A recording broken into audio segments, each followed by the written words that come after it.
Muy bien, mis apreciados estudiantes, nuevamente de retorno. Bien, continuamos entonces con el diseño de las torres de enfriamiento de agua. ¿Está bien? Bien, aquí tengo, miren la aplicación de las torres de enfriamiento de agua. Aquí tengo dos torres de enfriamiento de agua, aquí tengo otras dos torres y aquí tengo otra torre. ¿No es cierto? Esto es una industria petroquímica, ¿no? Esto es una industria petroquímica. El siglo XXI es el siglo de la petroquímica. Nuestro país en septiembre del año 2017, arrancó con un programa petroquímico exitoso, que es la planta de amoníaco y urea. Entonces, en estas plantas se utilizan las torres de enfriamiento de agua. ¿Está bien?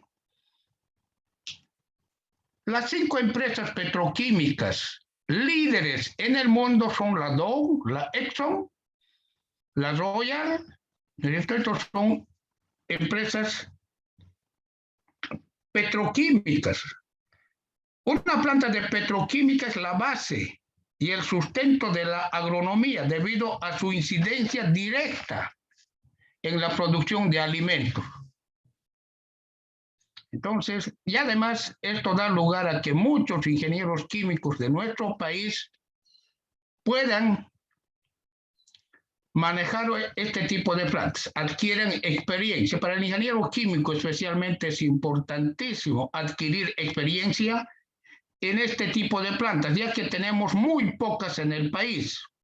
Argentina tiene varias plantas, Brasil tiene varias plantas, pero Bolivia apenas tiene la primera planta petroquímica, ¿no es cierto? Entonces es importante para el desarrollo de un país dar valor agregado a su materia prima. Bien, las plantas petroquímicas incrementan el valor agregado 60 veces más. Y la industria del siglo XXI es justamente la industria petroquímica. Entonces, espero que algunos de ustedes estén trabajando alguna vez en esta planta petroquímica. De hecho, hay ingenieros titulados de la Gabriel Zené Moreno que están trabajando en estas plantas. No solamente en el país, sino también fuera de nuestras fronteras, ¿no? Están trabajando en Brasil, en Medio Oriente. Existen ingenieros formados en la Gabriel que están realizando o se están realizando profesionalmente. Entonces es importante. Para eso nos preparamos. ¿Está bien? Perfecto. Enorme la planta de petroquímica, como ustedes pueden ver. ¿No? Es una maravilla para los ingenieros químicos, ¿no? Una planta de este tipo, ¿no? Genera bastante valor agregado. Aquí tengo, ¿no? las lagunas de tratamiento de aguas residuales. Medio ambiente también es importante. Toda planta tiene su propio tratamiento de aguas residuales. Tiene un sistema de seguridad, ¿no es cierto? Toda planta. Y fundamentalmente la planta de petroquímica es mucho más. Se cumplen ciertos estándares, ¿no? Y ustedes eso lo llevan en seguridad industrial, pues lo llevan, ¿no es cierto? También llevan la parte de medio ambiente, la ley 1333. Bien, pero nosotros vamos a lo que nos interesa. Balance en una torre de enfriamiento incluye balance de masa, que ya vimos, balance entálpico, también lo vimos. Ahora vamos a ver la transferencia de calor y transferencia de masa. La transferencia de calor, el mecanismo de transferencia de calor más importante para el diseño de las torres de enfriamiento de agua es la transferencia de calor por convección, tanto en el agua como en el aire. ¿Ya? Entonces, el mecanismo de transferencia de calor más importante es la transferencia de calor por convección. ¿Cuál de los dos tiene mayor conductividad térmica, el agua o el aire? Lo vimos en Unitarias 2. Mayor conductividad térmica tiene el agua. El aire tiene baja conductividad térmica. O sea, en otras palabras, es más fácil transferir calor en el agua que en el aire, ¿no es cierto? Transferencia de masa, ¿cierto? La evaporación. El agua, al evaporarse, se lleva bastante calor. ¿Y por qué? Porque el calor latente del agua es muy grande. Una pequeña cantidad de agua evaporada produce grandes efectos de enfriamiento en el agua. Bien, aquí tengo nuevamente la torre. Este es un condensador. A nosotros nos interesa la torre, ¿no es cierto? Tengo un relleno. El relleno o empaque puede ser de plástico, puede ser de polipropileno, moldeado en forma de enrejado o de alguna forma. El espacio vacío en el empaque o relleno es muy grande, generalmente mayor al 90%, con el fin de que la caída de presión del aire sea lo más pequeña posible en la torre. ¿Y cuánto es la caída de presión en una torre? En una torre la caída de presión del aire es generalmente menor de 250 pascales. Menor de 250 pascales. Estamos hablando de 25 milímetros de agua. Entonces se debe evitar caídas de presión muy grandes en una torre. ¿Está bien? Últimamente se están empleando estos empaques de plástico en Guavirá, en Unagro, ¿cierto? Se están empleando. Bien, vamos. Inicialmente se empleaban empaques dentro de la torre, ¿cierto? El empaque de la torre está aquí adentro, en el relleno de la torre, ¿no? Se empleaban listones de madera de pino. Ahí están. ¿Con qué fin? Con el fin de que el agua, ¿no es cierto?, tenga mayor tiempo de retención en la torre, ¿no es cierto? Entonces, y además obtener un área de transferencia de calor entre el aire que está aquí fuera y el agua, un área de transferencia de calor bastante grande, un área de evaporación bastante grande y un tiempo de contacto entre el agua caliente y el aire bastante más prolongado en una torre, ¿no? Bien. Si nosotros realizamos un análisis entre el agua y el aire, tengo esto: el agua caliente y el aire frío. La fuerza motriz para la transferencia de calor es la diferencia de temperaturas. El coeficiente de convección en el agua caliente es H sub L, transferencia de calor por convección. El coeficiente de convección en el aire frío lo voy a representar como H solamente. ¿Está bien? Estos coeficientes de convección en unitarias 2 los estudiamos en detalle. Es función del número de Reynolds y el número de Planck y el número de Nusselt, ¿no? Lo vimos eso. Bueno, ya. Bien, existe además la temperatura, ¿no es cierto?, fuerza motriz para la transferencia de calor. Pero además existe otra fuerza motriz, la diferencia de humedades. Una lámina, una película muy próxima al agua tiene mayor humedad en la interfaz. El índice, el subíndice I quiere decir interfaz. Y la humedad global del aire. Entonces, al existir esta diferencia de presión, también existe una fuerza motriz para la evaporación del agua. Transferencia de vapor de agua debido a esta diferencia de humedad. Se transfiere, porque aquí tengo una película de mayor humedad, ¿no? Pero además, al transferirse humedad, al evaporarse el agua, transferencia de calor latente. Correcto. Pero además, al estar el agua más caliente que el aire, tengo transferencia de calor sensible por convección.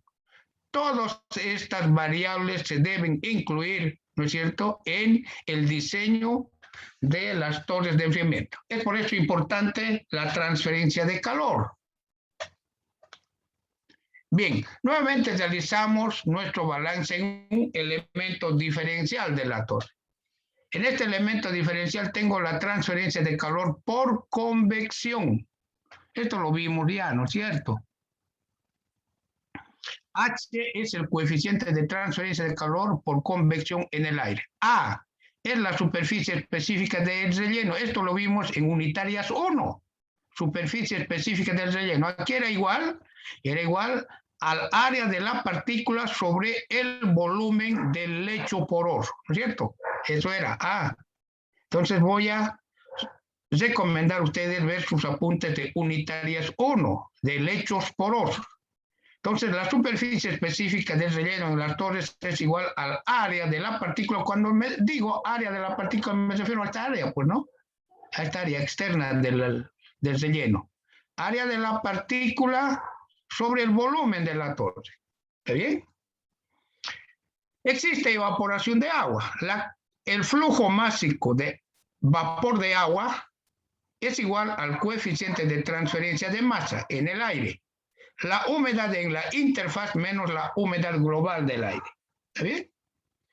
El coeficiente de transferencia de masa lo vimos mediante la ecuación de Lewis, ¿no? En la parte de temperatura de termómetro húmedo. Bien. Transferencia de calor por evaporación. Entonces, a la cantidad de agua evaporada, que sería esto, la cantidad de agua K sub Y, humedad en la interfaz menos humedad, la cantidad de agua evaporada por el calor latente, porque se evapora. La superficie específica del relleno, el área normal al flujo, este es el área normal al flujo, es el área de la torre. Por decir, si la torre es cilíndrica, pi cuartos por diámetro al cuadrado. Y el diferencial de altura. La transferencia total de calor es igual a la transferencia de calor por convección y la transferencia de calor por evaporación. Al sumar ambas ecuaciones, tengo la transferencia total de calor. ¿Está bien? Para sistemas aire-agua, tengo la relación de Lewis. De esta relación de Lewis voy a despejar el calor específico. Aquí es igual el calor específico del aire húmedo al coeficiente de convección en el aire sobre el coeficiente de transferencia de masa.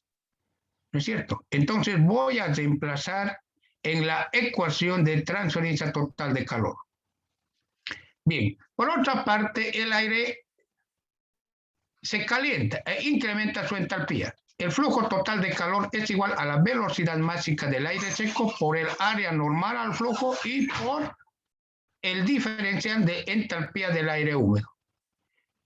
Igualo ambas ecuaciones con la ecuación hallada anteriormente, flujo de calor por convección más flujo de calor por evaporación, igualo ambos, y hallo una ecuación. Esta es la primera ecuación para el diseño. Z, ¿qué es Z? Z es la altura de la torre, la altura total de la torre. Entonces, la altura total de la torre es igual a la velocidad máxima del aire seco sobre el coeficiente de transferencia de masa, la superficie específica del lecho, diferencial de entalpía del aire húmedo, entalpía en la interfaz menos la entalpía global del aire, integral. ¿No es cierto?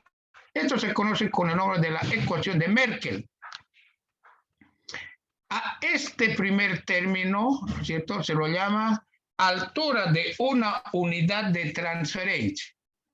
Este término, que está fuera de la integral, tiene unidades de longitud. Aquí debo trabajar con la velocidad máxima del aire seco. Y luego la integral recibe el nombre de número de unidades de transferencia de masa.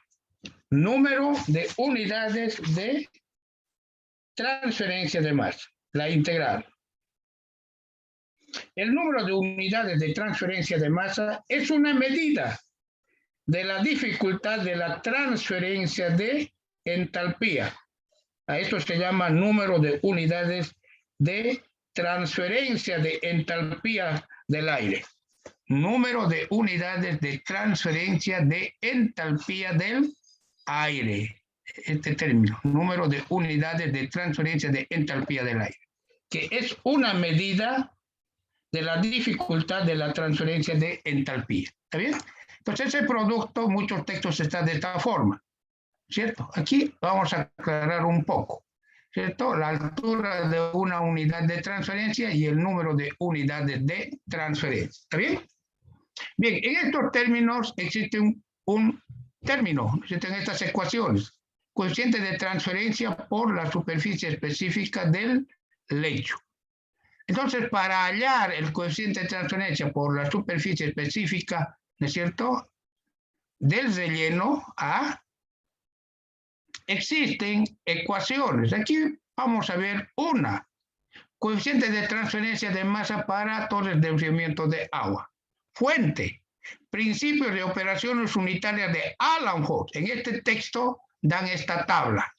Aquí tienen el equipo, el tipo de relleno, tienen el proceso que voy a enfriar agua, aquí está para el agua, ¿ya?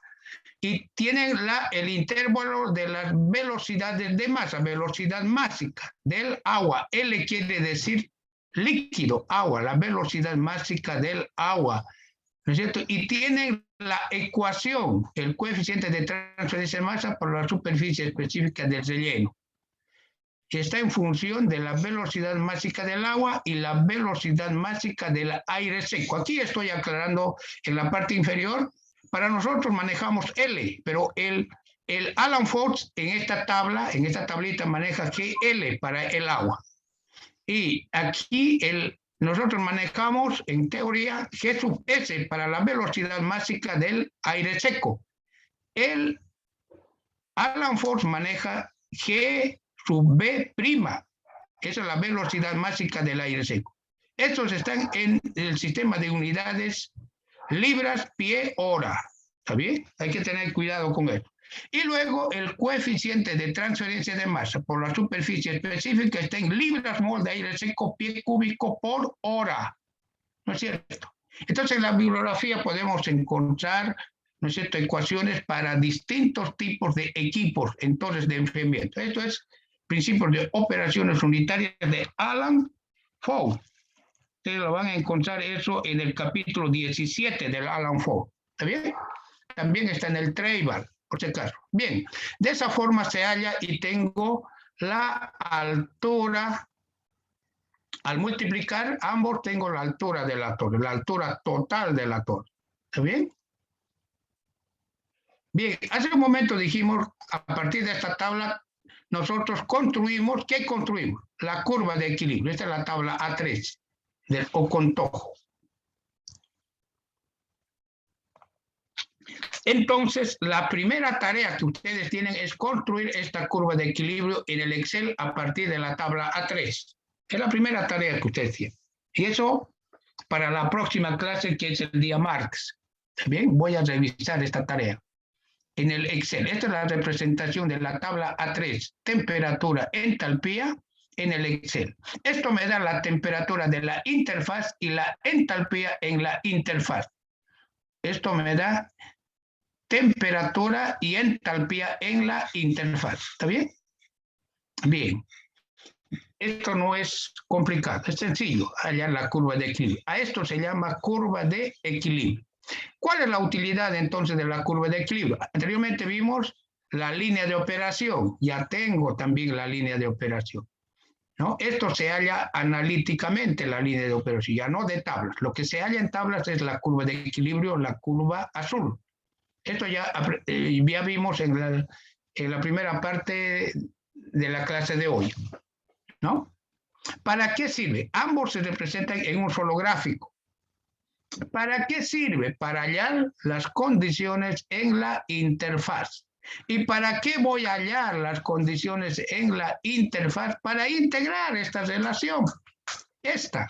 Aquí tengo interfaz y entalpía global. Interfaz, entalpía global. Entonces debo integrar. Debo tener entalpía en la interfaz y la entalpía global. Entonces esto me da la entalpía en la interfaz, la curva de equilibrio. Y la entalpía global me da la línea de operación. Aquí tengo la entalpía en la interfaz sobre esta línea azul y la entalpía global del aire lo tengo en esta línea recta negra, que es la línea de operación. Entonces, para la temperatura, es decir, a la salida del agua, tengo la entalpía del aire a la entrada en la base. Esta es la entalpía del aire. Pero para esta entalpía, ¿cuál es la entalpía en la interfaz? HI1, tras una línea vertical hasta la entalpía en la interfaz.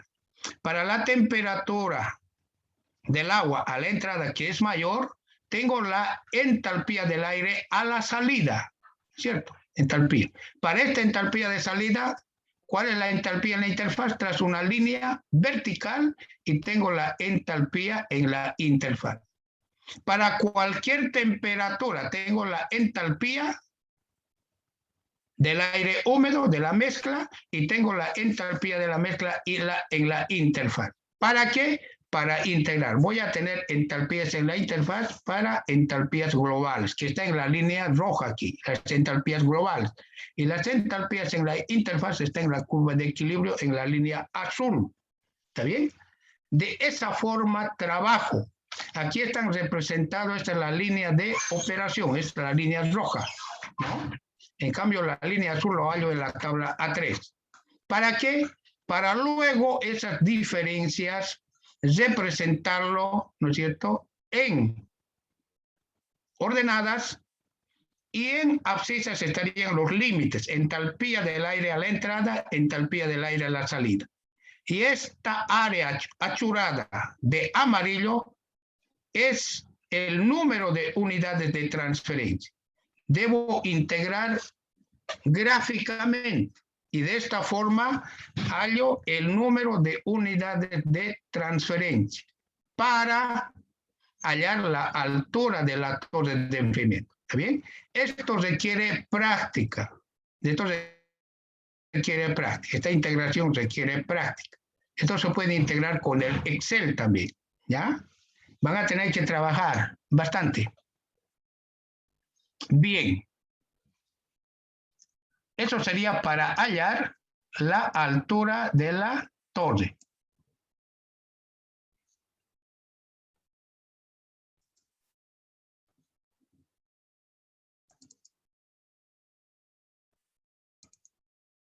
En todo proceso es importante la optimización. ¿Ya? Es importante la optimización en todo proceso. ¿Qué quiero decir esto? Por decir, si una torre tiene un ventilador en la parte superior, por decir, ¿es cierto? Entonces, sale vapor, debe salir aquí vapor, no puede salir lluvia de agua. A veces el ventilador tiene bastante potencia y entonces arrastra el agua en forma de lluvia. Eso no es lo correcto, debe salir vapor. Entonces, para optimizar la operación de una torre de enfriamiento tenemos un método basado en la ecuación de Micle, que vamos a ver enseguida. Bueno, aquí está el relleno inicialmente. Dijimos que este relleno hoy se ha reemplazado por plásticos. Hoy está reemplazado por plásticos en la mayoría de las torres de enfriamiento. Ahí están las condiciones de interfaz, el agua caliente y el aire frío. Coeficiente de convección en el agua caliente, ¿no es cierto? H sub L es coeficiente de convección en el agua, L quiere decir líquido, y coeficiente de convección en el aire seco, en el aire húmedo más bien, porque es un aire húmedo esto que ingresa. Este es el aire atmosférico, por si acaso. ¿Y hasta dónde puede enfriar el agua una torre? ¿Hasta qué temperatura? ¿Cuál sería la temperatura límite de enfriamiento? La torre puede enfriar, ¿no es cierto?, hasta una temperatura mínima, que es igual a la temperatura de termómetro húmedo del aire que entra a la torre. ¿Qué quiere decir esto? Yo tengo aquí, puedo hallar la temperatura del aire que ingresa, temperatura de termómetro húmedo, TW, a la entrada en la base. Esa es la temperatura límite. Hasta esa temperatura puede enfriarse el agua. Si yo tengo aquí una temperatura, por decir, ¿no?, de 10 grados centígrados, temperatura de termómetro húmedo, el agua puede enfriar hasta 10 grados. Eso es el límite. ¿Ya? Muy bien. No es lo mismo operar una torre en La Paz que operar en Santa Cruz. ¿Y por qué? Porque La Paz, el aire es más seco. Tiene menor humedad el aire en La Paz. En Santa Cruz, el aire es más húmedo. ¿Y eso qué tiene que ver? En Santa Cruz la temperatura del termómetro húmedo es mayor que la temperatura del termómetro húmedo en La Paz. Por decir, en Santa Cruz tengo una temperatura de termómetro húmedo de 15 grados centígrados. Termómetro húmedo de 15 grados centígrados. En La Paz está 8 grados centígrados la temperatura del termómetro húmedo. Entonces, en Santa Cruz puede enfriar el agua hasta 15 grados, más no. En La Paz puede enfriar el agua hasta 8 grados. ¿Y por qué? Porque la temperatura de termómetro húmedo en La Paz es menor que la temperatura de termómetro húmedo en Santa Cruz. ¿No es cierto? El ingeniero debe estar claro, porque muchas veces ustedes van a trabajar en la industria, va a decir, no, el gerente le va a decir, pero si en La Paz tenemos la misma torre y enfría hasta 8 grados, ¿y cómo que aquí no puede enfriar? Es que aquí la temperatura del termómetro húmedo es mayor, ¿ya? Es mayor, por tanto va a enfriar hasta 15. En La Paz la misma torre, exactamente la misma, puede enfriar hasta 8. ¿Y por qué? Porque la humedad del aire en La Paz es menor que la humedad relativa del aire en Santa Cruz. O sea, estas variables tienen que ver bastante, ¿ya? Alguna vez seguramente ustedes van a tener que dar su razón para el diseño. Bien, entonces vamos a ver, el flujo de calor total por convección y por evaporación está dada por esta. Este es el flujo de calor por convección en el agua. Igualo ambas ecuaciones y tengo la ecuación de las líneas de unión. ¿Está bien? Esta es la ecuación de las líneas de unión. Y tiene que ver con el coeficiente de convección en la fase líquida y el coeficiente de transferencia de masa. Como ustedes pueden ver en esta ecuación, aquí tengo el coeficiente de convección en el agua y el coeficiente de transferencia de masa. Esta A, que es la superficie específica del lecho, lo puedo anular, se simplifica, ¿no es cierto? Y eso está en función de las entalpías. Pero, ¿qué significa esta ecuación? En la práctica, al no disponer del valor del coeficiente de transferencia de masa en el agua sobre el coeficiente de transferencia de masa, transferencia de calor por convección en el agua, sobre el coeficiente de transferencia de masa, y teniendo en cuenta que el coeficiente de transferencia de calor en la fase líquida es mucho mayor que el coeficiente de transferencia de calor por convección en la fase gaseosa, el aire, se acude a una solución aproximada, que consiste en suponer que la resistencia a la transferencia de calor se encuentra íntegramente en la fase gaseosa, el aire. Con lo cual, la temperatura de interfaz entre el agua y el aire es igual a la temperatura del agua en cada punto de la columna.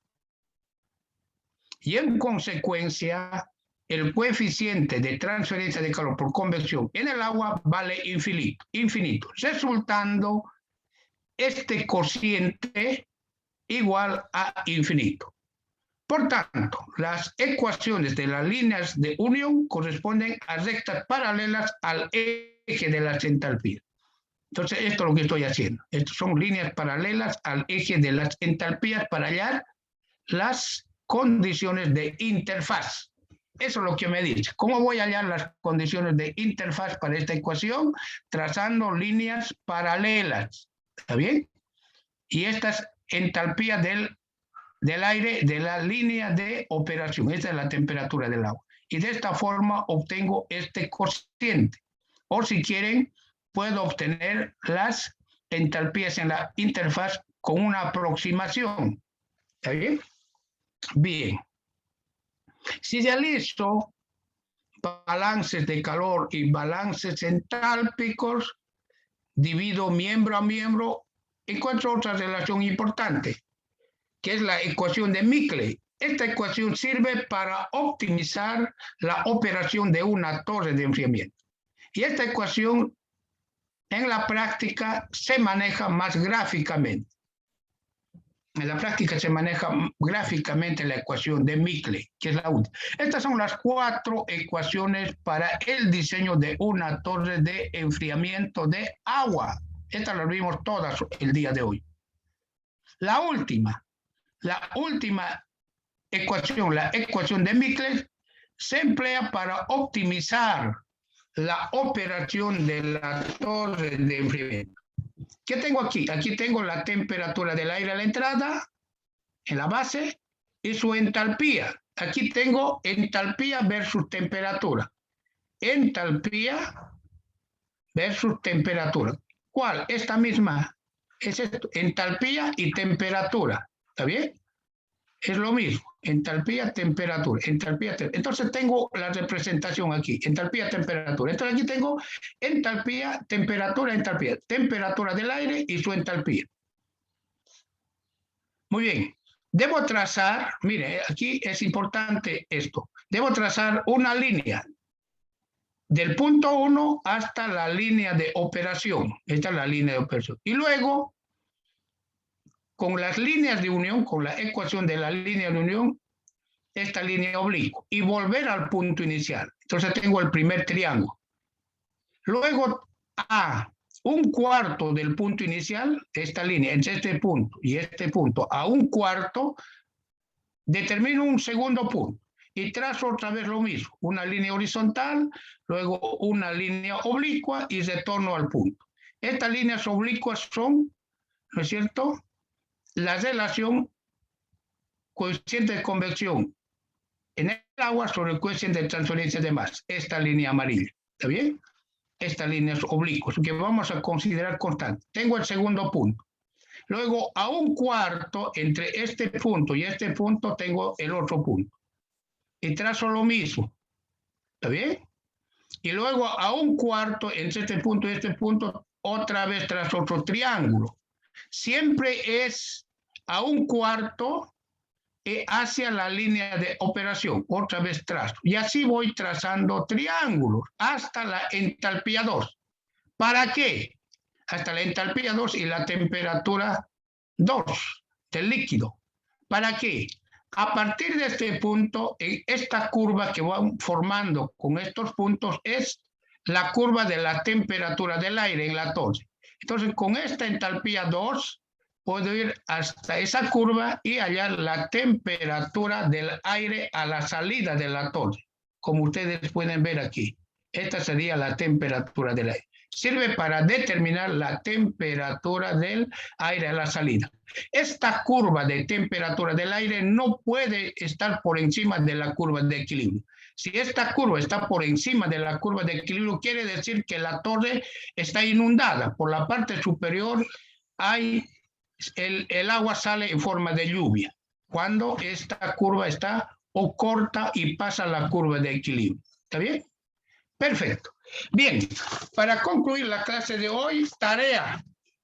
Esta es la tarea para 2 semanas. La primera semana resuelven ustedes el problema 17-13 y la segunda semana resuelven el problema 17-14 del libro Principios de Operaciones Unitarias de Alan Fox, que está en la página 407 del libro Principios de Operaciones Unitarias. Los problemas 17.13 y 17.14. Este práctico lo presentan al auxiliar de cátedra. ¿Está bien? Entonces, la próxima semana ustedes tienen para resolver el problema 17-13 y la subsiguiente semana la 17-14. Estos son la tarea para torres de enfriamiento del libro Principios de Operaciones Unitarias de Alan Ford, primera edición. ¿Está bien? Perfecto. Disculpe, ingeniero, buen día. ¿Será que nos pudiera repetir la página más o menos de donde se encuentran? A ver, no lo escuché bien. Vamos. Buen día. ¿Será que nos podría volver a repetir la página? ¿Problema? Perfecto. Con mucho gusto. Entonces,